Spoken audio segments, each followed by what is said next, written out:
Gulkara Aima bag ने recently एक interview दिया जिसमें उन्होंने इस बात का इंकशाफ किया कि मैं बिल्कुल खुदकुशी करने ही वाली थी कि अल्लाह तबारक व तआला ने मुझे अपने घर बुला लिया।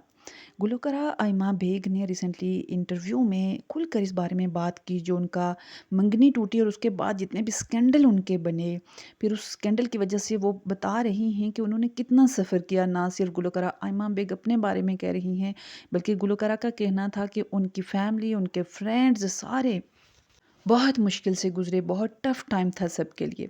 आयमा बेग का कहना है कि जब शहबाज़ शिगरी के साथ मेरी मंगनी टूटी और उसके बाद जो एक बरतानवी गुलकारा ने, नामनहाद गुलकारा ने मेरे ऊपर एलिगेशंस, बेबुनियाद एलिगेशंस लगाए, मुख्तलिफ एक मेरा स्कैंडल बनाया गया, उसकी वजह से मैं बहुत शदीद डिप्रेशन में चली गई थी। मैंने खुद को एक कमरे में बंद कर लिया था, मैं ज़िंदा नहीं रहना चाहती थी, मैं सुसाइड करना चाहती थी, बल्कि मैंने सुसाइड अटेम्प्ट करने की भी कोशिश की।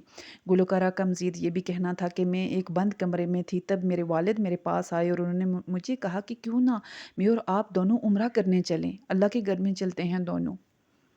आइमा बेग ने इंटरव्यू देते हुए ये भी कहा कि मैं इससे पहले 4 बार उम्रा कर चुकी थी और ये मेरा 5वां उम्रा था।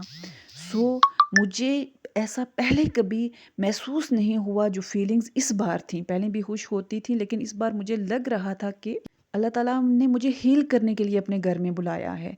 उन्होंने कहा मेरे फ़ादर मेरी बहुत बड़ी सपोर्ट हैं मेरी मामा के मरने के बाद। मज़ीद उन्होंने कहा मेरी सिस्टर और मेरे ब्रदर्स भी मुझको लेकर बहुत ज़्यादा परेशान थे कि इसको किस तरह इस डिप्रेशन से बाहर निकाला जाए। गुलकारा शहबाज जिगरी से मंगनी टूटने के बाद स्टिल सिंगल ही हैं और उन्होंने इस बारे में मज़ीद कुछ भी बात नहीं की है।